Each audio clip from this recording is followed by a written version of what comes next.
भैया हम सब कब तक ऐसे ही दूसरों का काम करेंगे।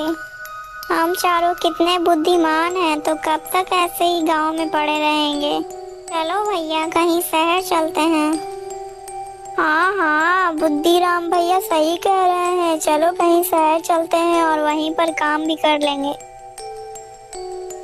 अच्छा अच्छा, तो फिर ठीक है, हम चारों कल ही सुबह शहर के लिए निकल जाएंगे।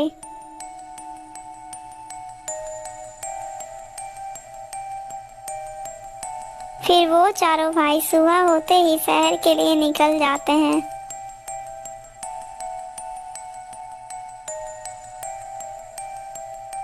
अरे भैया इधर तो देखो, लगता है यहाँ से कोई ऊँट निकल कर गया है।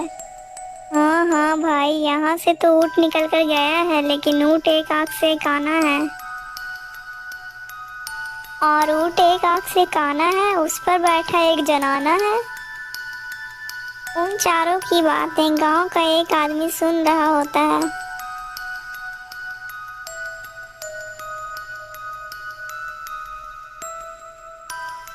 अरे रुको रुको, तुम मेरी पत्नी को कहाँ छोड़ आए हो?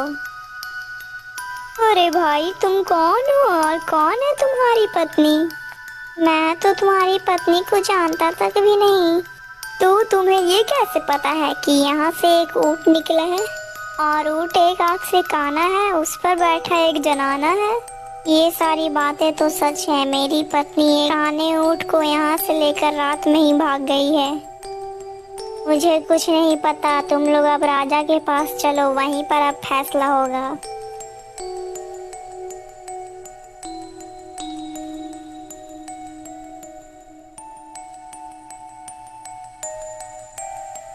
कौन हो तुम लोग और इसकी पत्नी को कहाँ छिपाया है तुम लोगों ने? नहीं नहीं महाराज, हम लोग तो इसकी पत्नी को जानते तक भी नहीं है। तो तुम्हें ये कैसे पता कि वहाँ पर से एक काना ऊँट निकला है और उस पर कोई बैठा एक जनाना भी है? महाराज हम चारों भाई कोई काम ढूंढने के सिलसिले में गांव से आज सुबह ही शहर के लिए निकले हैं, और तभी मैंने देखा कि जमीन पर ऊँट के पैर के निशान बने हैं, तो मैंने जान लिया कि यहाँ से कोई ऊँट निकला है। अच्छा तो फिर ठीक है, लेकिन तुम्हें कैसे पता कि ऊँट एक आँख से काना है? महाराज मुझे ये बात ऐसे पता चली क्योंकि ऊँट को जिस आँख से दिख रहा था, ऊँट उसी तरफ की घास खाते हुए गया है। यदि ऊँट अंधा नहीं होता तो वो दोनों तरफ की घास खाते हुए जाता। अच्छा हाँ, ये बात भी सही है, लेकिन तुम लोग ये बताओ कि तुम लोग को ये कैसे पता चला कि ऊँट पर कोई महिला भी बैठी हुई है? महाराज हमें ये बात ऐसे पता चली कि जब ऊँट घास खा रहा था तो ऊँट महिला के डांटने से धीरे धीरे आगे बढ़ रहा था। यदि कोई पुरुष ऊँट की सवारी कर रहा होता तब ना ऊँट दाएं ना घास खाता और ना बाएं घास खाता। आदमी खींच कर एक घंटा मारता तो ऊँट घोड़े की तरह भागता। हाँ हाँ, ये बात भी सत्य है। अरे ये चारों तो बहुत ही ज्यादा बुद्धिमान हैं। तो क्यों ना मैं इन्हें अपने पास ही नौकरी पर रख लेता हूँ। अरे धनिया, तेरी औरत को कोई और ही ले गया है, तो खुद जाकर ढूंढ। और तुम लोग नौकरी की तलाश कर रहे थे ना? हाँ महाराज, हम चारों नौकरी के लिए ही जा रहे थे। यदि मैं तुम लोगों को नौकरी दूँ तो करोगे? हाँ हाँ महाराज, हम लोग नौकरी के लिए तैयार हैं। यदि मैं तुम लोगों को नौकरी दे देता हूँ तो तुम लोग काम क्या करोगे? महाराज हम लोग वो काम करेंगे जो कोई भी नहीं कर सकता, लेकिन महाराज हम लोग रोज का 1000 रुपये लेंगे। इस प्रकार चारों भाई राजा के घर में काम करने लगते हैं।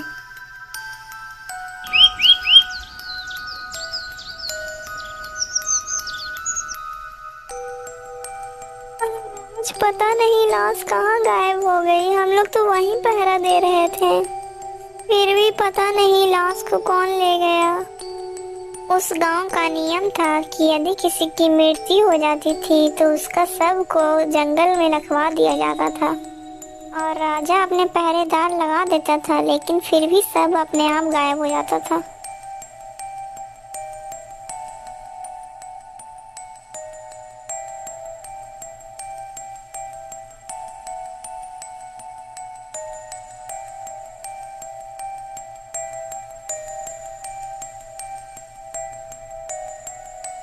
महाराज आप इतना दुखी मत हो, होता वही है जो ईश्वर को मंजूर होता है।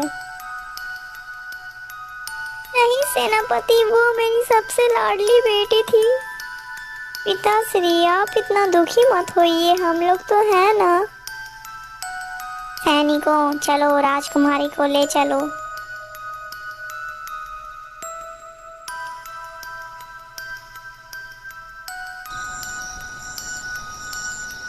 अरे मिट्ठू, ये महाराज भी ना हम लोग को ही पहरेदारी करने के लिए भेज देते हैं और वो चारों भाई आराम से पड़े पड़े 1000 पैसा रोज लेते हैं। तो क्यों ना हम दोनों महाराज से ये बात बोलते हैं। ऐसे भी हम लोगों को रहते हुए भी सब तो गायब हो जाता है, तो क्यों ना हम लोग ये कार उन चारों को ही सौंप दें। चलो महाराज के पास चलते हैं।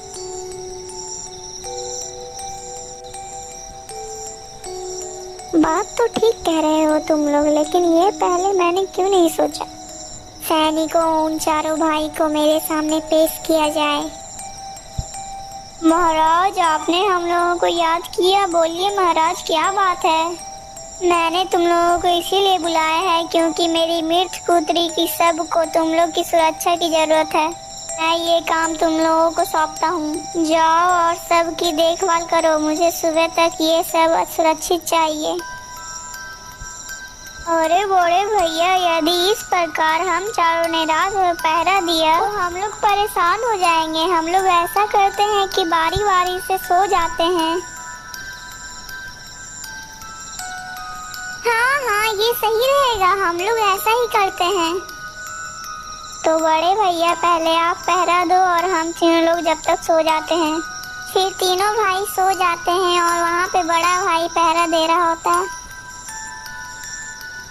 अरे मुझे यहाँ अकेले बैठे बैठे नींद आ रही है, क्यों ना जंगल का हाल चाल लिया जाए। मैं ऐसा करता हूँ कि सबको अपने पीठ पर लाद लेता हूँ और फिर आगे बढ़ता हूँ। फिर शिवराज सबको अपने पीठ पर बांध लेता है और जंगल की तरफ बढ़ता है।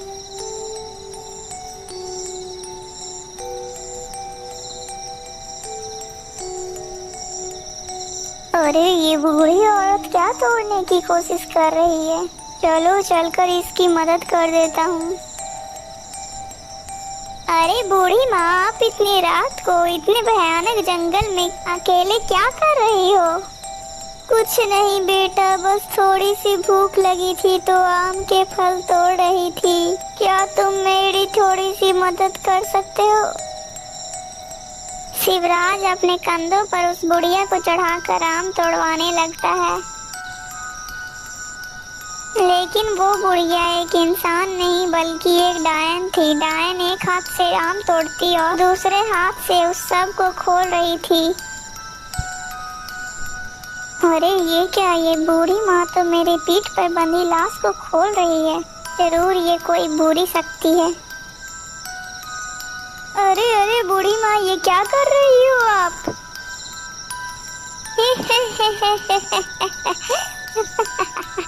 ये लाश मुझे दे दो, नहीं तो मैं तुम्हें मार डालूंगी। तभी शिवराज अपना तलवार निकालता है और डायन का एक हाथ काट लेता है। तो डायन डर कर वहां से गायब हो जाती है।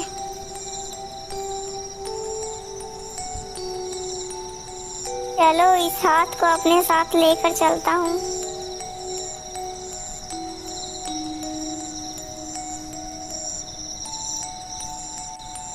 अरे बुद्धिराम, चलो अब उठ जाओ और सबकी देखभाल करो।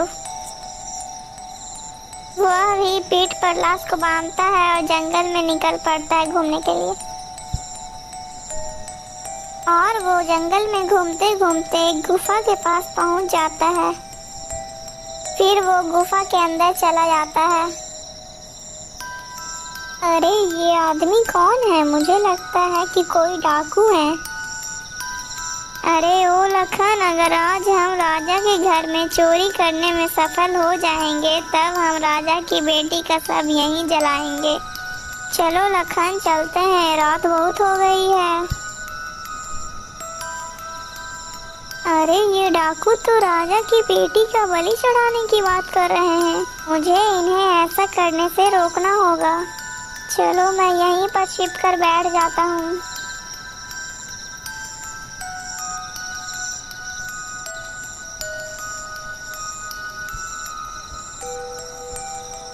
जाओ लखन, इसकी बलि इस गुफा में चढ़ा दो, तब तक हम दोनों यहीं बैठते हैं।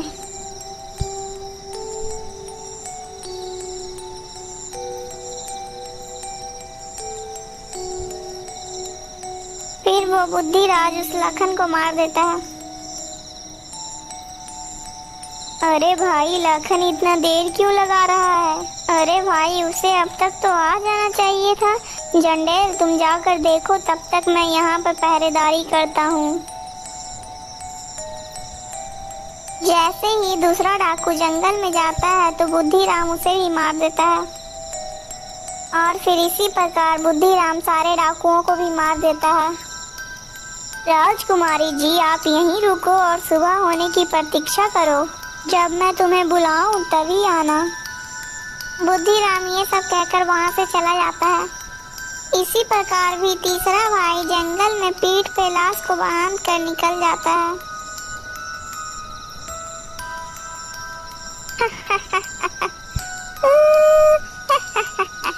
अरे ये बूढ़ी औरत तो पहले हंसती है और फिर बाद में रोने लगती है। चलो इससे चलकर इसकी परेशानी पूछते हैं। अरे माँ जी, पहले आप हंसती हो, उसके बाद रोने लगती हो, इसका क्या कारण है माँ जी?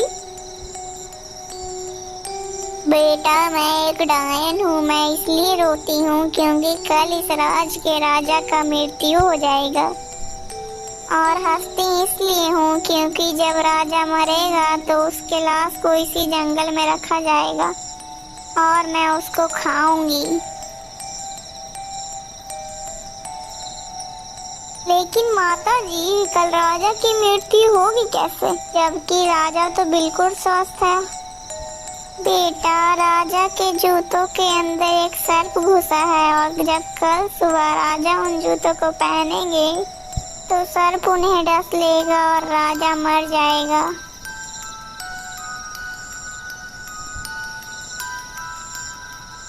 अरे नहीं नहीं, मुझे राजा को तो बचाना ही होगा। फिर वो राजमहल जाकर उस सांप को मार देता है।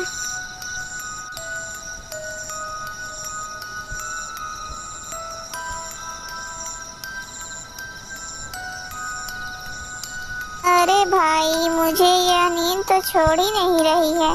क्या करूं क्या करूं? चलो मैं अपना मुंह धो लेता हूँ। जैसे ही वह मुंह धोने के लिए पानी का घड़ा उठाता है, तब दो परियां आकर लाश को उठाकर लेकर चली जाती हैं। अरे, लाश को कहाँ लेकर जा रही हो? उसे छोड़ दो, उसे छोड़ दो, उसे मत लेकर जाओ।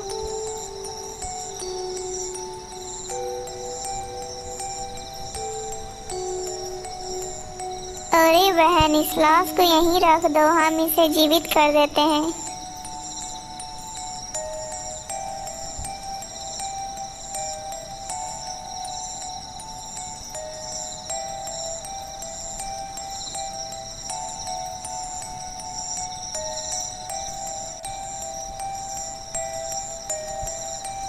अरे बाप रे बा, इन परियों ने तो इस राजकुमारी को जीवित कर दिया है। क्या करूं क्या करूं? चलो इनका जादुई कंबल उठाकर छिपा देता हूँ।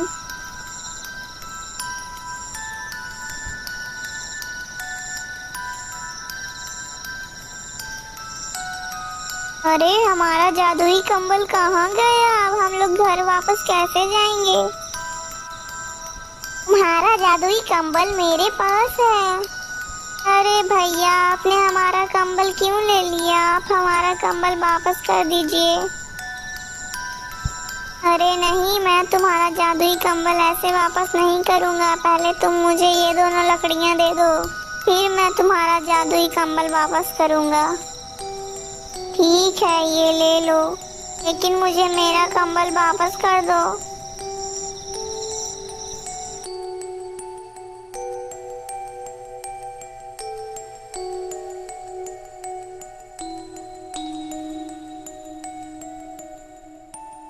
ये तो बहुत बहुत आश्चर्य की बात है कि तुम चारों ने मेरी बेटी के शव को सुरक्षित रखा। महाराज, आप अपनी बेटी को जिंदा देखना चाहते हो या मृत देखना चाहते हो?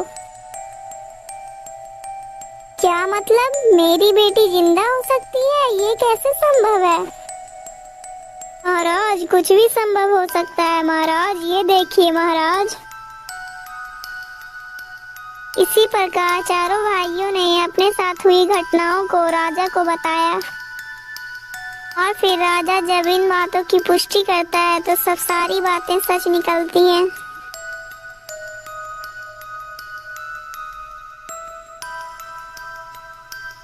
आप चारों ने तो मेरे परिवार को उजड़ने से बचा लिया, इसीलिए मैं आप चारों को बहुत बहुत आभारी हूँ। मैं आप चारों का विवाह मेरी चारों बेटियों से कर देता हूँ।